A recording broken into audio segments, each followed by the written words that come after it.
Iran imekataa rasmi pendekezo la Oman la kuanzisha mfumo wa usimamizi wa pamoja wa mlango wa bahari wa Hormuz, hatua inaonyesha kuendelea kwa mvutano kuhusu udhibiti wa moja ya njia muhimu zaidi za usafirishaji wa mafuta na gesi duniani.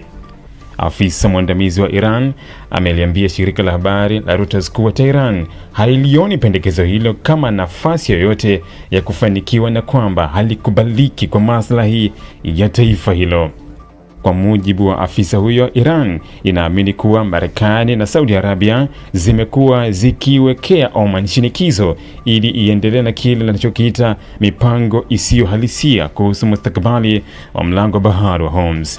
Tehran inaona juhudi hizo kama sehemu ya mkakati mpana wa kupunguza ushawishi wa Iran katika eneo hilo na kubadilisha uwiano wa nguvu katika Ghuba ya Uajemi. Afisa huyo aliongeza kuwa msimamo wa Iran haujabadilika kwa miaka mingi. Alieleza kuwa ingawa Iran na Oman zinatawala pande mbili tofauti za mlango wa Hormuz, Iran imesisitiza kuwa njia yote ya kuingia katika mlango huu pamoja na sehemu ya njia ya kutoka lazima ibaki chini ya udhibiti wa Iran. Kwa mtazamo wa Tehran, eneo hilo lina umuhimu mkubwa wa kiusalama na kimkakati, hivyo haliwezi kuwekwa chini ya mfumo wa usimamizi wa pamoja ambao unaweza kupunguza mamlaka yake. Mlango wa Hormuz ni mojawapo ya njia muhimu zaidi za usafirishaji wa mafuta duniani. Kila siku mamilioni ya mapipa ya mafuta ghafi na bidhaa nyingine za nishati hupitia katika njia hiyo kuelekea masoko ya Asia, Ulaya na maeneo mengine ya dunia. Kutokana na umuhimu huo, mabadiliko yoyote ya usimamizi au usalama wa mlango huo yanaweza kuwa na athari kubwa kwa bei za mafuta duniani na usalama wa biashara ya kimataifa. Kwa miaka mingi Iran imekuwa ikisema kuwa ina haki ya kulinda eneo hilo kutokana na nafasi yake ya kijiografia na maslahi yake ya kitaifa. Mara kadhaa viongozi wa Iran waonya kuwa endapo usalama wa taifa hilo utatishiwa au mauzo yao ya mafuta yatazuiwa, wanaweza kuchukua hatua zitakazoathiri usafiri wa meli katika mlango wa Hormuz. Kwa upande mwingine, mataifa ya Magharibi pamoja na washirika wao wa Ghuba yamekuwa yakisisitiza umuhimu wa kuhakikisha njia hiyo inabaki wazi kwa usafiri wa kimataifa bila vizuizi vyovyote.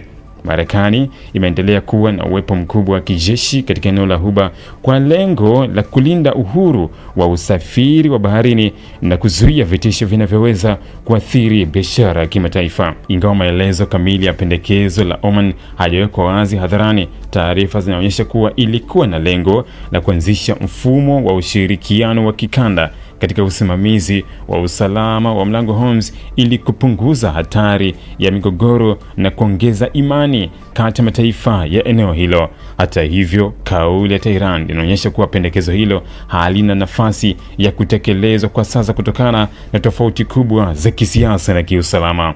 Oman kwa muda mrefu imekuwa ikijulikana kama mpatanishi katika migogoro ya Mashariki ya Kati, ikiwa imewahi kuwa mwenyeji wa mazungumzo mbalimbali kati ya Iran, Marekani na mataifa mengine ya kikanda.